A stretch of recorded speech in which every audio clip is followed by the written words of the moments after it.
wabarakatuh. Alhamdulillah, nahmaduhu wa nasta'inuhu wa nastaghfiruh wa na'udzu billahi min shururi anfusina wa min sayyiati a'malina. May yahdihillahu fala mudilla lahu wa may yudlil fala hadiya lahu. Asyhadu an la ilaha illallah wahdahu la syarika lahu wa asyhadu anna Muhammadan abduhu wa rasuluhu la nabiyya ba'dahu. Allahumma shalli wa sallim ala nabiyina wa qudwatina rasulina sayyidina Muhammadin wa ala alihi wa ashabihi wa man tabi'ahu bi ihsanin ila yaumiddin. Amma ba'd. Jamaah sekalian yang dimuliakan oleh Allah Subhanahu wa taala,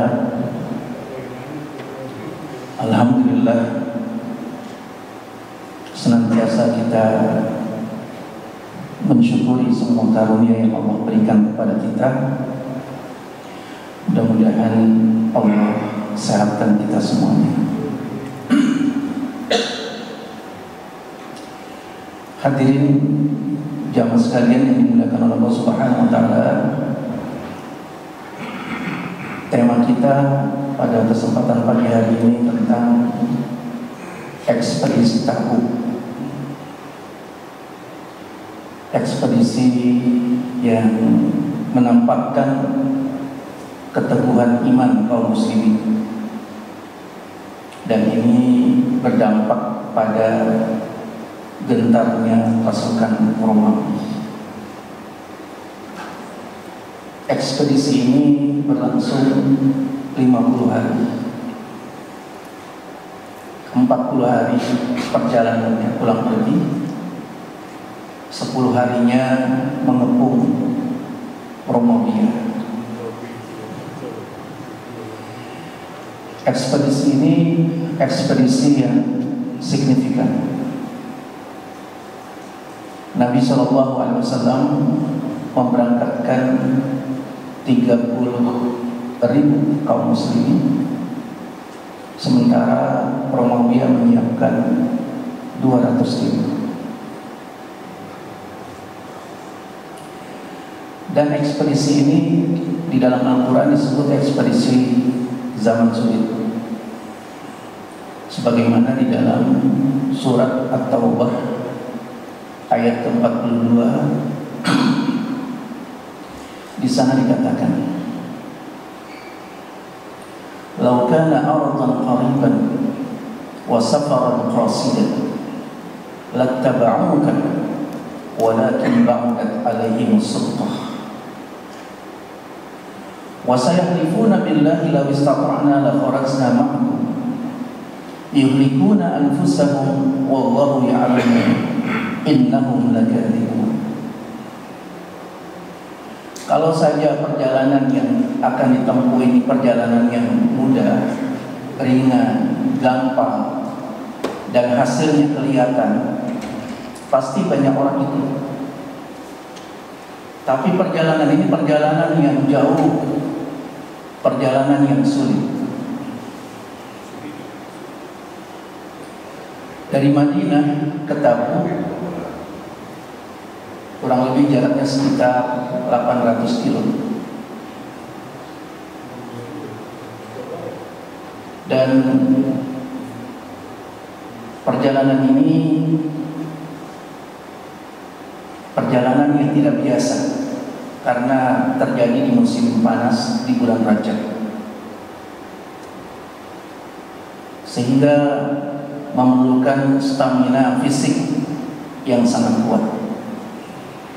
Apalagi rute perjalanan ke Tabuk bukanlah rute yang bisa kita saksikan keindahannya, tetapi rute yang sangat sulit.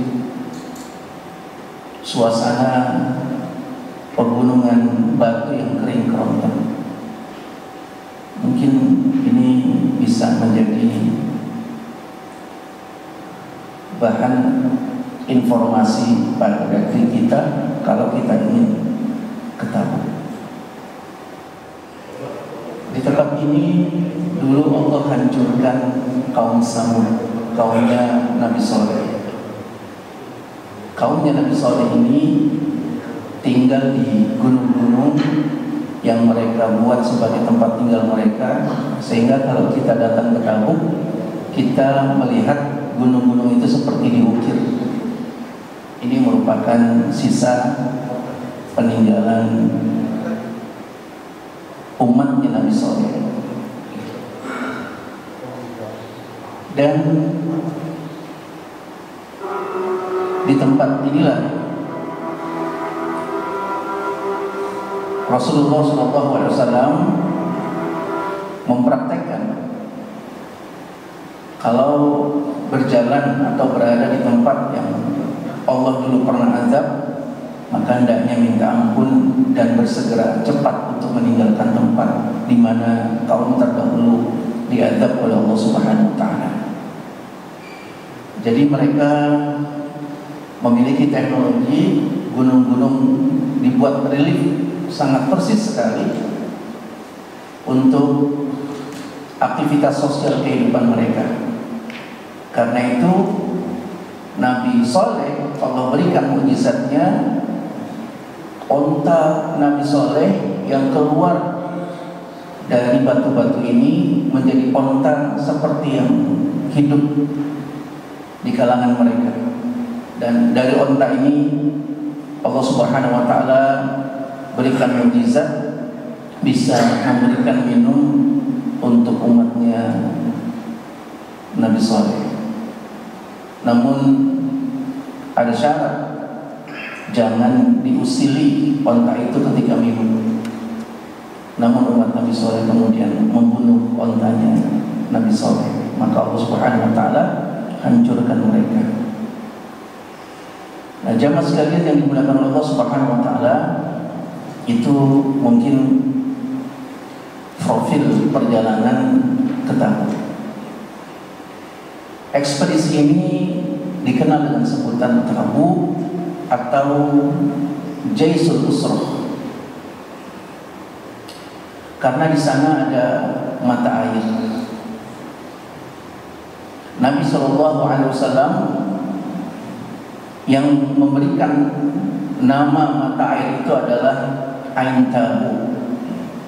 Nanti kamu akan berjalan terus akan ketemu mata air Tabuk. Maka jangan sampai menyentuh mata air itu sebelum aku datang. Karena mata air di wilayah Tabuk ini mata air yang dulu dipergunakan oleh kaum Samud. Maka Rasulullah SAW memberikan warning, jangan salah memilih mata air di Tabuk. Karena memang Allah berikan beberapa sumber mata air di Tabuk ini karena situasi kondisi geografisnya yang kering. Dia ada beberapa sumber mata air. Kalau salah memilih akan dapat mata airnya kaum Samud. Maka Nabi SAW meminta jangan diminum kecuali aku datang. Jamaah sekalian yang dimuliakan Allah Subhanahu wa taala, ada juga di antaranya Abu Dzar Al-Ghifari. Abu Dzar Al-Ghifari ini ketemu mata air. Dia karena terlambat, jadi para sahabat sudah melewati tempat. Abu Dzar terlambat. Dia mendapatkan mata air jernih, segar. Dia ambil dalam bejana. Dia pegang terus air dalam bejananya itu sampai bertemu dengan Rasulullah SAW. Dan para sahabat sudah menyampaikan bahwa Abu Dzar ini terlambat.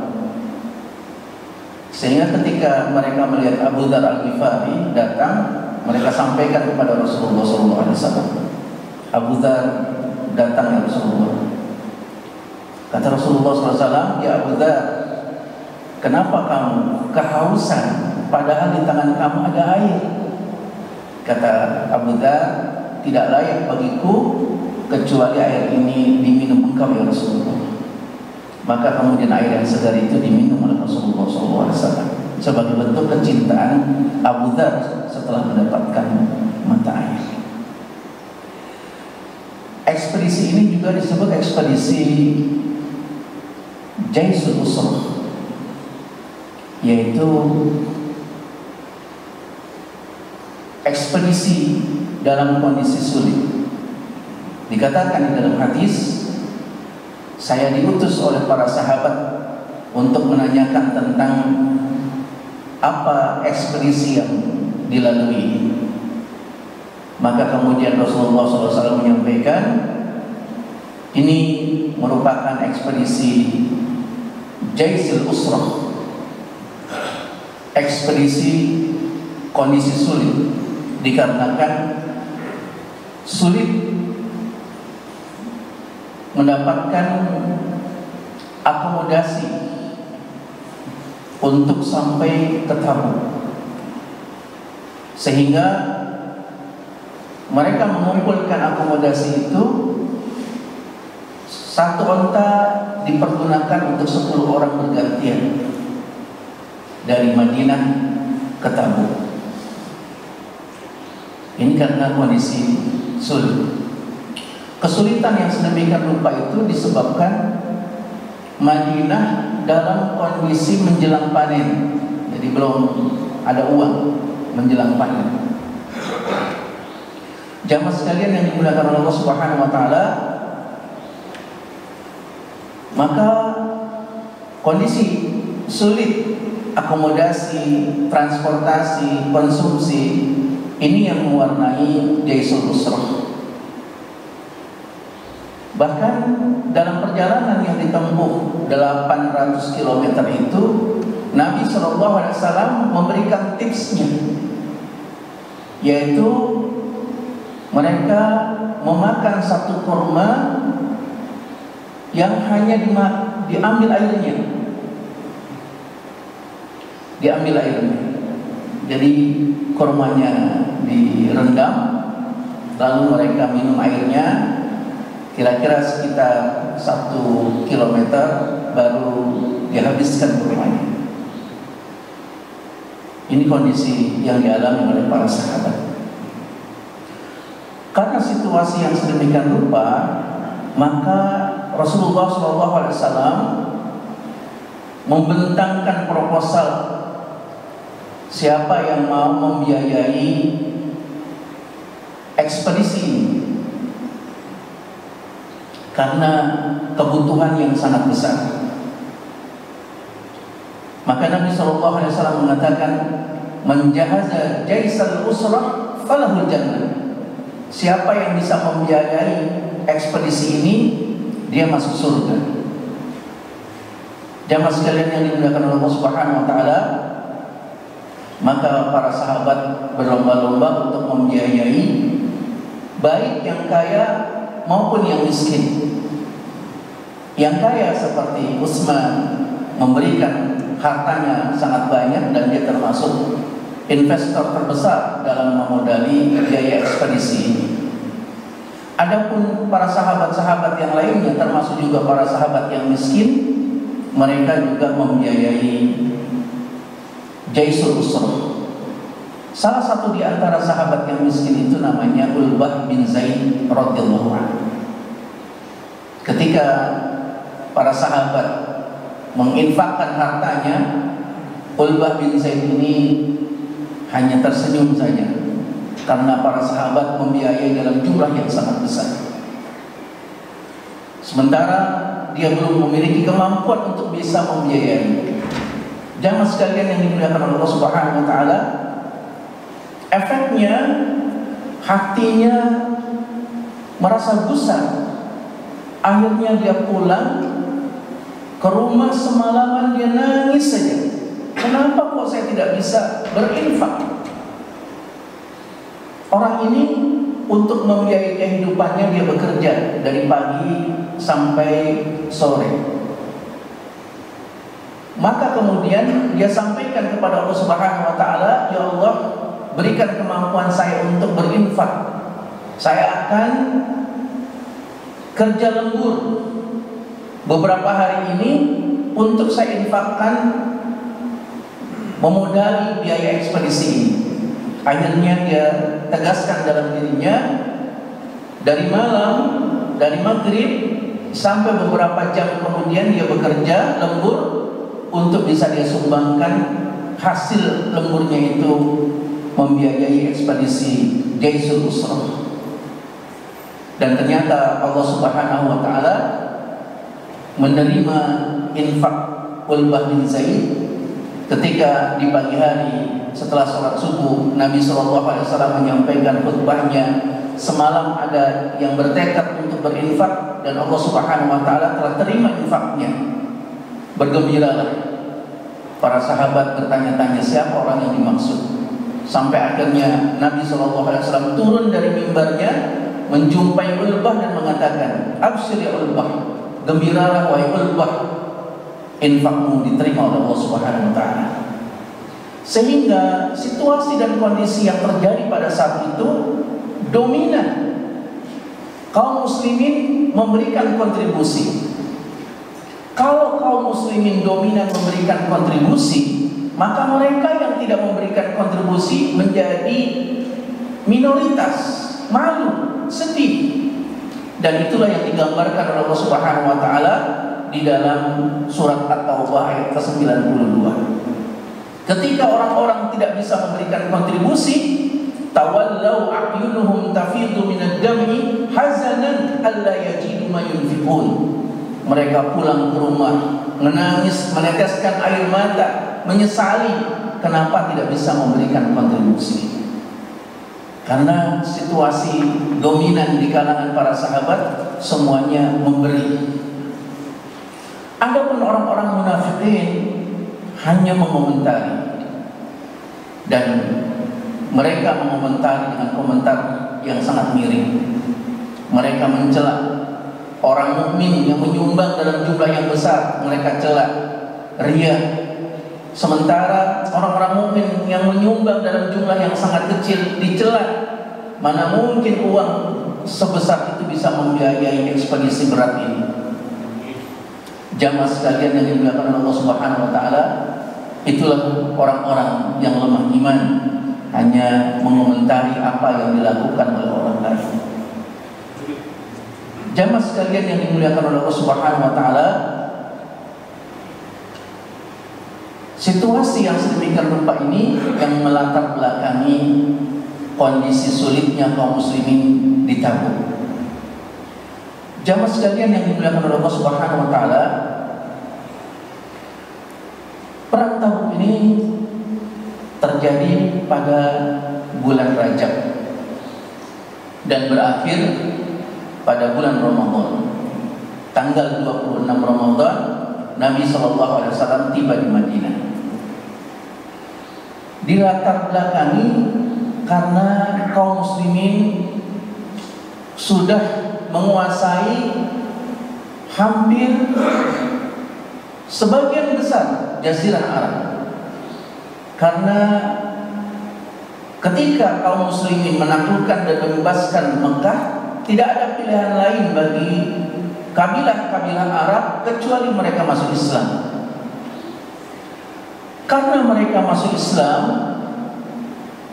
otomatis menambah populasi kaum muslimin dan sekaligus memperkecil ruang kekuasaan dominasi orang-orang Umayyah ini.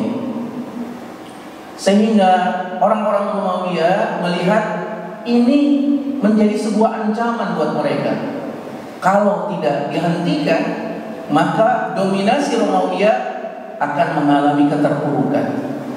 Oleh karena itu, Kaisar Umayyah menegaskan kita akan serang Madinah. Itulah yang melatar belakangi peristiwa perang Tabuk, karena ada keinginan orang-orang Romawi menyerang Madinah. Dan Rasulullah SAW kemudian mengawali menyiapkan kaum muslimin menghadapi situasi yang sulit ini. Jamaah sekalian yang dimuliakan oleh Allah Subhanahu wa taala, ini yang menjadi background. Jadi jamaah sekalian yang dimuliakan oleh Allah Subhanahu wa taala, itu yang menjadi penyebab mengapa Romawiya ingin menyerang Madinah. Nabi SAW menyiapkan para sahabat menghadapi situasi berat ini. Tidak ada pilihan lain kecuali mendahului kondisi yang terburuk bakal terjadi.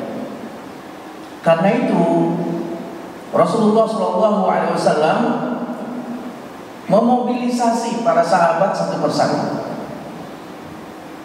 Dalam situasi yang sulit, tidak disampaikan di masjid, tidak disampaikan di ruang-ruang terbuka. Nabi SAW datangi rumah satu persatu para sahabat. Ayo berangkat ke Tabuk. Sekarang saatnya kita ke Tabuk. Luar biasa mobilisasi yang dilakukan oleh Rasulullah SAW kepada para sahabat, karena memang menghadapi kondisi yang berbeda. Maka para sahabat kemudian mereka berangkat, dimobilisasi satu persatu oleh Rasulullah SAW. Kecuali orang-orang yang lemah iman. Lemah iman pertama menganggap kita akan menyerahkan jiwa kita, diri kita, badan kita, kematian kita ke Tabuk. Sehingga orang-orang yang lemah iman ini, mereka sudah bisa membayangkan kondisi buruk yang bakal terjadi. Kita akan mati di sana. Kondisi yang kedua, kondisi orang-orang yang melihat beberapa waktu kemudian akan panen. Kalau nanti panen kurma tidak ada yang memetiknya, maka akan terjadi gagal panen. Dan gagal panen menyebabkan kondisi paceklik berkepanjangan. Jamaah sekalian yang dimuliakan oleh Allah Subhanahu wa taala, ada orang-orang yang semacam ini, sehingga dia tidak ikut berangkat ke Tabuk karena rumahnya tidak ada kaum laki-laki yang nanti akan memanjat kurma yang sudah akan berangkat matang itu. Dan yang ketiga, orang-orang yang lemah. Tiga kelompok itulah bersama anak-anak dan wanita yang mereka tidak berangkat. Jamaah sekalian yang dimuliakan oleh Allah Subhanahu wa taala, perjalanan ketika mereka ke Tabuk 20 hari, tentu sangat banyak informasi maupun komunikasi atau berbagai macam pelajaran yang disampaikan oleh Rasulullah SAW. Pertama, mereka ketika berangkat ke Tabuk dalam kondisi yang sulit ini, mereka absenin yang tidak ikut berangkat. Si fulan kenapa tidak berangkat? Si fulan kenapa tidak berangkat? Jamaah sekalian yang dimuliakan oleh Allah Subhanahu wa taala, Nabi SAW menegaskan, ada orang-orang yang memang situasinya tidak bisa berangkat karena kondisinya mengalami kondisi uzur yang bisa diterima. Hadirin jamaah sekalian yang dimuliakan oleh Allah Subhanahu wa taala, hadis inilah yang kemudian menjadi background atau argumen ketika kita melaksanakan agenda agama kita tidak bisa secara sempurna karena faktor-faktor tertentu, sebagaimana yang Rasulullah SAW sampaikan, orang-orang yang tidak bisa berangkat ke Tabuk karena faktor uzur yang mereka alami, mereka sesungguhnya sama seperti kita yang berangkat ke Tabuk. Jamaah sekalian yang dimuliakan oleh Allah Subhanahu wa taala, ini yang pertama. Yang kedua, ketika orang-orang tersebut disebut satu persatu kenapa tidak berangkat ke Tabuk, Nabi kemudian menegaskan, tidak, si fulan pasti menyusul kita. Salah satu diantaranya Abu Haythumah. Abu Haythumah, waktu kaum muslimin akan berangkat ke Tabuk, dia baru pulang dagang. Orang-orang mengatakan, mana mungkin dia akan berangkat ke Tabuk. Nabi langsung menegaskan, tidak, dia pasti menyusul. Maka kemudian Abu Haithumah menyusul Rasulullah SAW ke Tabuk. Pada waktu dia berangkat ke Tabuk, sesungguhnya muncul kegalauan dan kecemasan hatinya. Saya baru pulang, lelah, capek. Pasti Nabi memberikan dispensasi. Tapi kemudian dia berpikir, jalan ke Tabuk bukanlah perjalanan yang ringan. Saya enak-enak di Madinah, sementara Nabi bersama para sahabat bersulit-sulit ke Tabuk. Maka kemudian dia sampaikan kepada keluarganya, siapkan kuda yang paling bagus agar aku bisa menyusul Rasulullah SAW. Jadi para sahabat mereka memiliki kendaraan yang bagus untuk bisa mengikuti berbagai macam ekspedisi perjalanan bersama Rasulullah SAW. Akhirnya Abu Haithumah pun berangkat. Jamaah sekalian yang dimuliakan oleh Allah Subhanahu Wa Taala, ada cerita yang sangat indah sekali ketika Abu Haithumah berpapasan dengan salah seorang sahabat, Ibnu Wanabbi. Dia sama-sama terlambat, ingin menyusul Rasulullah SAW. Karena kendaraannya tidak sebagus seperti yang dimiliki Abu Haithumah, maka dia bilang, saya boleh bonceng nggak? Kata Abu Haithumah, urusan terlambat kita pertanggungjawabkan sendiri-sendiri. Jangan sampai saya boncengin kamu membuat saya jadi terlambat juga karena kamu. Begitulah prinsip yang dilakukan oleh Abu Haithumah. Subhanallah. Kalau kita pengen terlambatnya bareng-bareng, tapi Abu Haithumah nggak mau terlambat bareng-bareng. Jangan sampai saya terlambat karena kamu terlambat. Maka tanggung jawab sendiri-sendiri, kata Abu Haithumah. Dan akhirnya Abu Haithumah berangkat ke Tabuk, dan Nabi SAW pun langsung menegaskan, itu pasti Abu Haithumah. Dan ternyata benar, Abu Haithumah yang datang. Yang ketiga, ada orang-orang yang juga diabsen oleh para sahabat karena tidak berangkat ke Tabuk. Ketemu, akhirnya ada 3 orang yang sesungguhnya mereka adalah orang-orang yang soleh, tapi ternyata orang-orang soleh ini tidak berangkat pergi ke Tabuk.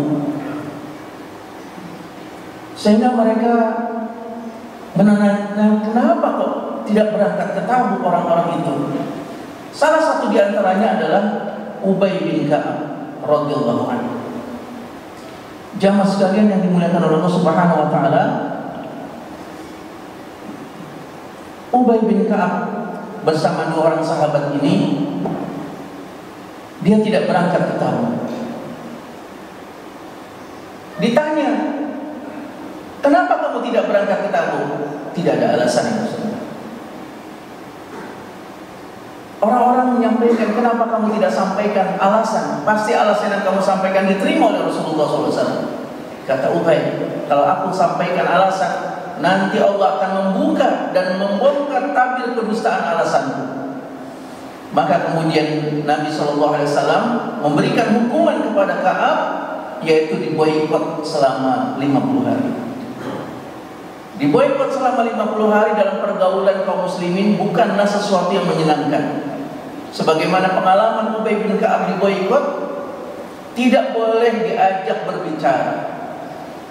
Kalau dia mengucapkan salam, nggak boleh dijawab salamnya. Kalau dia melihat, alihkan wajahmu ke arah yang lain. Kalau kamu berkumpul, ada dia, bubarkan perkumpulanmu. Subhanallah. Orang ini diboikot seperti itu. Madinah yang luas, dapat terasa sempit oleh ini. Jamaah sekalian yang dimuliakan Allah Subhanahu wa taala, Ka'ab merasakan ketika aku sedang sholat, rasanya seperti Nabi melihat diriku. Tapi ketika aku sudah selesai sholat, aku dekati Rasul menjauh. Aku ucapkan salam, Rasul tidak menjawab salam. Aku hadapkan wajahku, Rasul hadapkan wajahnya ke arah yang lain. Jamaah sekalian yang dimuliakan Allah Subhanahu wa taala, Dalam kondisi diboikot seperti ini, datang utusan Raja Ghassan, sekutu Romawi, menyampaikan kepada Ka'ab, aku dengar engkau diboikot. Datanglah ke Ghassan, kami akan memberikan suaka dan jabatan untukmu. Maka Ka'ab langsung merobek-robek surat itu.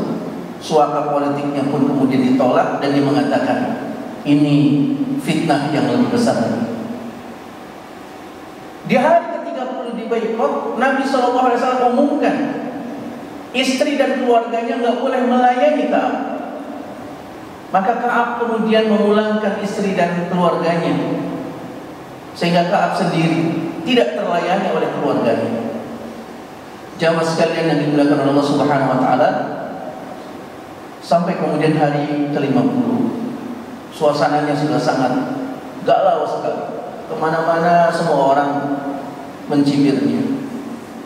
Akhirnya tempat tambatan hatinya terakhir adalah rumah kakaknya. Dia datang ke rumah kakaknya. Dia dengar ada orang di dalam. Dia mengucapkan salam, tidak dijawab-jawab. Sampai akhirnya Ka'ab naik ke rumah itu. Ada orang di dalamnya. Ka'ab pun menyampaikan dengan melambaikan tangan, Assalamualaikum, Assalamualaikum. Orang yang ada di dalamnya pun tidak mau memberikan jawaban. Karena tidak mau memberikan jawaban, Ka'ab begitu lunglai hatinya, lunglai juga fisiknya. Dia pun jatuh. Dalam kondisi jatuh semacam ini, ada orang yang berlari-lari. Ya Ka'ab, ya Ka'ab, ya Ka'ab, berbahagialah ya Ka'ab. Ada apa? Taubatmu diterima oleh Allah Subhanahu wa taala. Subhanallah. Ka'ab bin Malik yang pada waktu itu sudah lunglai jiwa dan hatinya dan fisiknya, disampaikan, ya Ka'ab, taubatmu telah diterima oleh Allah Subhanahu wa taala. Ka'ab membuka bajunya dan memberikan hadiah. Ini hadiah buat kamu. Lalu Ka'ab menjumpai Rasulullah SAW tanpa berbaju, dan Nabi kemudian sampaikan, taubatmu diterima ya Ka'ab. Subhanallah. Ini peristiwa yang disebut-sebut di dalam surat At-Taubah. Jamaah sekalian yang dimuliakan Allah Subhanahu wa taala, jadi ada beberapa hal yang dilakukan oleh kaum muslimin di Madinah yang tidak ikut berangkat ke Tabuk. Dan yang kelima, kelompok yang sering membuat usil. Awalnya memang mereka tidak menyukai Rasulullah SAW. Ketika Nabi SAW mau berangkat ke Tabuk, mereka membangun masjid tempat kumpul-kumpul mereka dekat dengan Kuba. Masjidnya disebut di dalam Al-Quran Masjid Dirar. Waktu mereka sedang membangun Masjid Dirar, mereka sampaikan, ya Rasulullah, kami membangun masjid, kami ingin engkau meresmikan masjid yang kami bangun. Kata Nabi, nanti setelah pulang dari Tabuk, saya akan lihat masjid yang kalian bangun. Ternyata Allah Subhanahu wa taala sampaikan kepada Rasulullah bahwa masjid itu memiliki maksud yang negatif, sehingga Allah Subhanahu wa taala menyebutnya dengan Masjid Dirar. Maka keputusannya adalah bakar masjidnya. Maka masjidnya kemudian dibakar. Kita sekarang bisa menyaksikan puing-puing Masjid Dirar yang dimaksudkan oleh Allah Subhanahu wa taala, tempat berkumpulnya orang-orang yang usil kepada Rasulullah dan kaum muslimin di Madinah. Jamaah sekalian yang dimuliakan Allah Subhanahu wa taala, maka kondisi keberangkatan 20 hari ini banyak menukilkan kisah kesetiaan, keyakinan, keteguhan, dan persaudaraan, solidaritas kaum muslimin dan bersama Rasulullah SAW. Ada seorang sahabat namanya Jabir bin Abdullah. Jabir bin Abdullah ini ontanya juga jalannya lambat sekali. Maka Nabi SAW tanya Jabir, ya Jabir, kenapa ontamu kondisinya seperti ini ya Rasulullah? Maka Nabi SAW kemudian turun dari ontanya, lalu membacakan doa agar onta yang ditunggangi oleh Jabir ini tidak lelet, tidak lambat, karena akan mengganggu rute rombongan perjalanannya. Maka Nabi SAW pun doakan, ya Allah, berikan kemudahan kepada onta Jabir bin Abdullah. Yang terjadi setelah itu, onta itu larinya lebih kencang daripada sebelumnya. Jamaah sekalian yang dimuliakan Allah Subhanahu wa taala, tidak cukup sampai di situ. Nabi pun kemudian bercengkrama dengan Jabir, ya Jabir, kamu sudah nikah belum? Sudah ya Rasulullah. Dengan siapa? Dengan janda ya Rasulullah. Nabi kaget, kenapa kamu nikah dengan dia? Akhirnya Nabi tahu bahwa Jabir ini ketinggalan saudara-saudaranya karena orang tuanya meninggal dunia, meninggalkan 12 orang adik-adiknya. Kalau dia nikah dengan gadis, nanti siapa yang merawat adik-adiknya? Maka atas pertimbangan itulah kemudian Jabir menikahi sang janda itu. Nabi kemudian mengetahui bahwa kondisi ekonominya sangat sulit. Maka kemudian Nabi SAW sampaikan, bagaimana kalau engkau aku beli? Ini cara Nabi mengangkat harkat derajat sahabat untuk dibantu kemuliaannya. Kata Jabir, tidak ya Rasulullah, pakailah, jangan dibeli. Tidak, aku akan beli. Berapa harganya? Kata Jabir, 75 dirham. Maka Nabi SAW sampaikan kepada Bilal, bayar 100 dirham. Bayar 100 dirham. Jadi ini sesuatu yang diajarkan mulia dalam transaksi ekonomi kaum muslimin. Kita maunya diskon, kita tawar sampai serendah-rendah.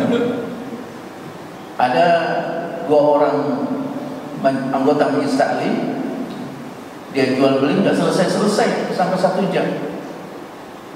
Gurunya tanya, kenapa kamu? Ini Ustaz, dia mau beli barang yang saya tawarkan, harganya 100. Saya sampaikan kepada dia bayar 80 aja. Tapi dia maunya bayarnya 100. Itu antara 80 dengan 100 nggak selesai 1 jam. Ini 100, enggak 80 aja. Ini 100, enggak 80 aja. Kenapa? Yang beli anggota majelis taklim, kata yang jual. Kata yang beli, yang jual anggota majelis taklim juga Ustaz. Di luar biasa persaudaraan yang dibangun oleh Rasulullah dan para sahabat. Maka Nabi membeli 100 dirham. Nah, setelah dibeli terjadi pembinaan hak milik. Ontanya diberikan pada Rasulullah. Rasulullah kemudian sampaikan kepada Bilal, ya Bilal, berikan onta ini kepada Jabir, sampaikan kepada dia, ini hadiahku untuk Jabir. Jadi luar biasa. 20 hari perjalanan, banyak kisah yang sangat menarik yang disampaikan Rasulullah kepada para sahabat. Sampai ketika di Tabuk, ternyata orang-orang Romawi ini tidak muncul.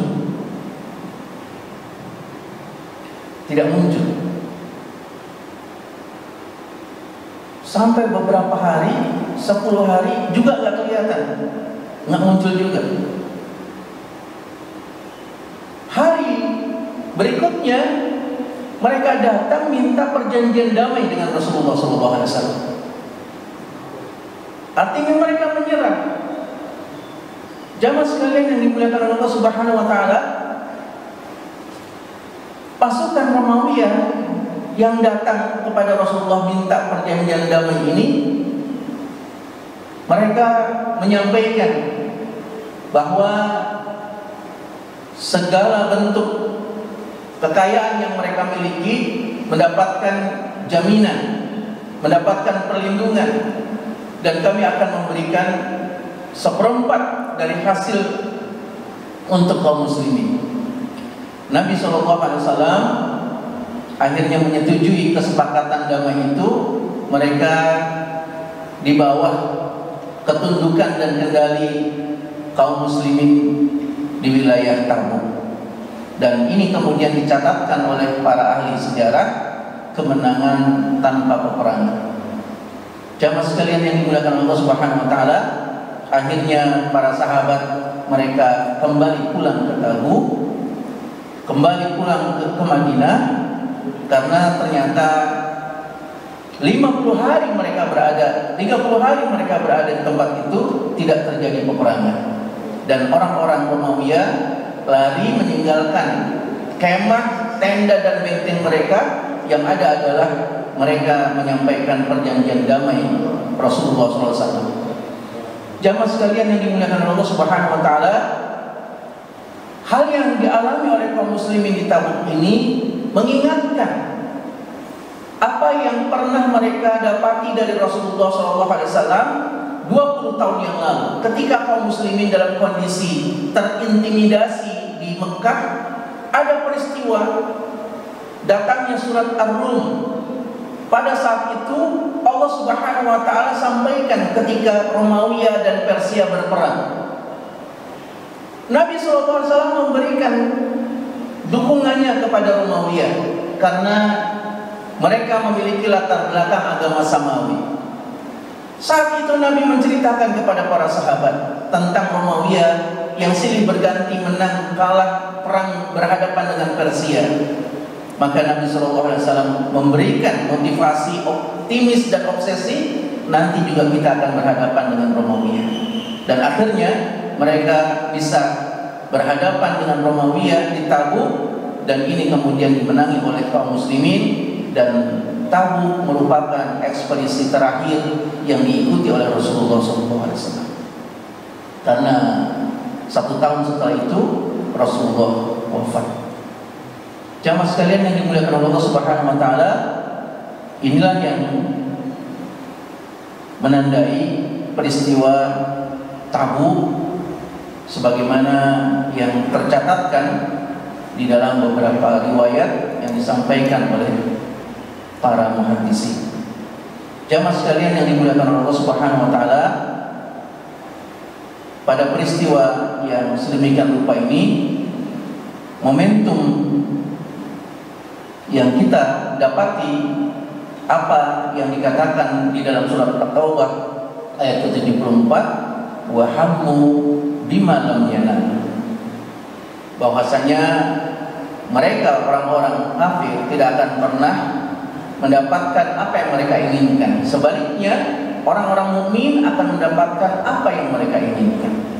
Begitulah motivasi yang diberikan Allah kepada kita, sehingga kita senantiasa optimis menghadapi kondisi apapun. Demikianlah kajian kita pada kesempatan pagi hari ini. Semoga Allah Subhanahu wa taala berkahi pagi hari kita. Semoga Allah istiqomahkan kita dalam kebaikan dan ketaatan. Ala hadin niyah wa kulli niyatin shalihah. Al-Fatihah. A'udzu billahi minasyaitonir rajim. Bismillahirrahmanirrahim. Alhamdulillahirabbil alamin. Maliki yaumiddin. Iyyaka na'budu wa iyyaka nasta'in. Shiratal mustaqim. Shiratal ladzina an'amta 'alaihim ghairil maghdubi 'alaihim waladdallin. Bismillahirrahmanirrahim. Alhamdulillahirabbil alamin. Hamdan wafi'an wa yukafi'u mazidan. Ya rabbana lakal hamdu wa lakal syukru kama yanbaghi li jalali wajhika wa 'azimi sultanik. Allahumma shalli ala sayyidina Muhammad wa ala alihi wa sahbihi ajma'in. Allahumma ighfir lana wa liwalidayna wa li jami'il muslimina wal muslimat wal mu'minina wal mu'minat al ahya'i minhum wal amwat. Innaka as-sami'ul qaribun mujibud da'wat ya qadir hajat.